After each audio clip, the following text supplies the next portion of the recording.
जय श्री राम दोस्तों। एक बार भगवान विष्णु जी शेष नाग पर बैठे हुए थे।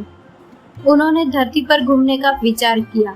वैसे भी कई साल बीत गए थे धरती पर आए और वह अपनी यात्रा की तैयारी में लग गए। स्वामी को तैयार होता देखकर लक्ष्मी माँ ने पूछा, आज सुबह सुबह कहाँ जाने की तैयारी हो रही है? विष्णु जी ने कहा, हे लक्ष्मी, मैं धरती लोक पर घूमने जा रहा हूँ।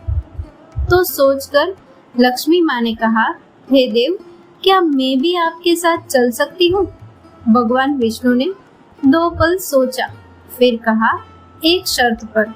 तुम मेरे साथ चल सकती हो, लेकिन तुम धरती पर पहुंचकर उत्तर दिशा की ओर बिल्कुल मत देखना।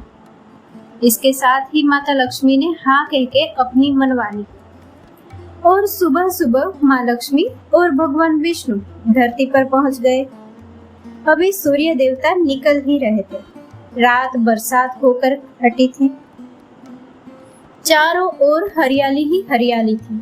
उस समय चारों ओर बहुत शांति थी और धरती बहुत ही सुंदर दिख रही थी। और माँ लक्ष्मी मंत्र मुग्ध होकर धरती को देख रही थी और भूल गई कि पति को क्या वचन देकर आई है। और चारों ओर देखती हुई कब उत्तर दिशा की ओर देखने लगी, पता ही नहीं चला। उत्तर दिशा में माँ लक्ष्मी को एक बहुत ही सुंदर बागीचा नजर आया और उस तरफ से भीनी भीनी खुशबू आ रही थी और बहुत ही सुंदर सुंदर फूल खिले थे। यह एक फूलों का खेत था और माँ लक्ष्मी बिना सोचे समझे उस खेत में गई और एक सुंदर सा फूल तोड़ लाई। लेकिन यह क्या, जब माँ लक्ष्मी भगवान विष्णु के पास वापस आई तो भगवान विष्णु की आंखों में आंसू थे और भगवान विष्णु ने माँ लक्ष्मी से कहा कि कभी भी किसी से बिना पूछे उसका कुछ भी नहीं लेना चाहिए और साथ ही अपना वचन भी याद दिया। माँ लक्ष्मी को अपनी भूल का पता चला तो उन्होंने भगवान विष्णु से इस भूल की माफी मांगी। तो भगवान विष्णु ने कहा कि तुमने जो भूल की है उसकी सजा तो तुम्हें जरूर मिलेगी। जिस माली के खेत से तुमने बिना पूछे फूल तोड़ा है, यह एक प्रकार की चोरी है। इसलिए अब तुम 3 साल तक माली के घर नौकर बनकर रहो। उसके बाद मैं तुम्हें वैकुंठ में वापस बुलाऊंगा। माँ लक्ष्मी ने चुपचाप सर झुकाकर हाँ कर दी और माँ लक्ष्मी एक गरीब औरत का रूप धारण करके उस खेत के मालिक के घर गई। घर क्या, एक झोपड़ा था और मालिक का नाम माधव था। माधव की बीबी, 2 बेटे और 3 बेटियां थी। सभी उस छोटे से खेत में काम करके किसी तरह से गुजारा करते थे। माँ लक्ष्मी जब एक साधारण और गरीब औरत बनकर माधव के झोपड़े पर गई तो माधव ने पूछा, बहन, तुम कौन हो और इस समय तुम्हें क्या चाहिए? तब माँ लक्ष्मी ने कहा, मैं एक गरीब औरत हूँ, मेरी देखभाल करने वाला कोई नहीं। मैंने कई दिनों से खाना भी नहीं खाया। मुझे कोई भी काम दे दो, साथ में मैं तुम्हारे घर का काम भी कर दिया करूँगी। बस मुझे अपने घर के एक कोने में आसरा दे दो। माधव बहुत ही अच्छे दिल का मालिक था। उसे दया आ गई, लेकिन उसने कहा, बहन, मैं तो बहुत ही गरीब हूँ। मेरी कमाई से मेरे घर का खर्च मुश्किल से चलता है। लेकिन अगर मेरी 3 की जगह 4 बेटियां होती तो भी मैंने गुजारा करना था। अगर तुम मेरी बेटी बनकर जैसा रूखा सूखा हम खाते हैं उसमें खुश रह सकती हो तो बेटी अंदर आ जाओ। माधव ने माँ लक्ष्मी को अपने झोपड़े में शरण दे दी और माँ लक्ष्मी 3 साल तक उस माधव के घर पर नौकरानी बनकर रही।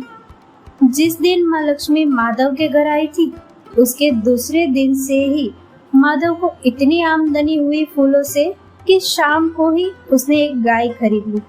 फिर धीरे धीरे माधव ने काफी जमीन खरीद ली और सबने अच्छे अच्छे कपड़े भी बनवा लिए और फिर एक बड़ा पक्का घर भी बनवा लिया।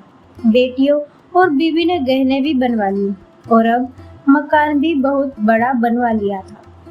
माधव हमेशा सोचता था कि मुझे यह सब इस महिला के आने के बाद मिला है। इस बेटी के रूप में मेरी किस्मत आ गई है।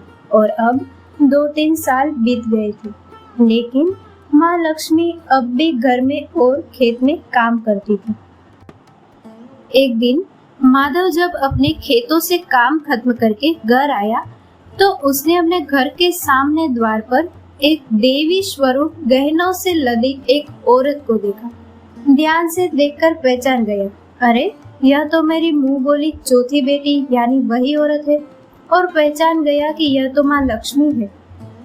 अब तक माधव का पूरा परिवार बाहर आ गया था और सब हैरान होकर माँ लक्ष्मी को देख रहे थे। माधव बोला, हे माँ, हमें माफ कर दो, हमने तेरे से अनजाने में ही घर और खेत में काम करवाया, यह कैसा अपराध हो गया, हम सबको माफ कर दो। अब माँ लक्ष्मी मुस्कुराई और बोली, हे माधव, तुम बहुत ही अच्छे और दयालु व्यक्ति हो, तुमने मुझे अपनी बेटी की तरह से रखा, इसके बदले में मैं तुम्हें वरदान देती हूँ कि तुम्हारे पास कभी भी खुशियों की और धन की कमी नहीं रहेगी, तुम्हें सारे सुख मिलेंगे जिसके तुम हकदार हो। और फिर माँ अपने स्वामी के द्वारा भेजे रथ में बैठकर वैकुंठ चली गई। इस कहानी में माँ लक्ष्मी का संदेशा है कि जो लोग दयालु और साफ दिल के होते हैं, मैं वही निवास करती हूँ। हमें सभी मानवों की मदद करनी चाहिए और गरीब से गरीब को भी तुच्छ नहीं समझना चाहिए। दोस्तों, इस कथा को लाइक, शेयर और हमारी चैनल को सब्सक्राइब करना ना भूलें। जय श्री राम।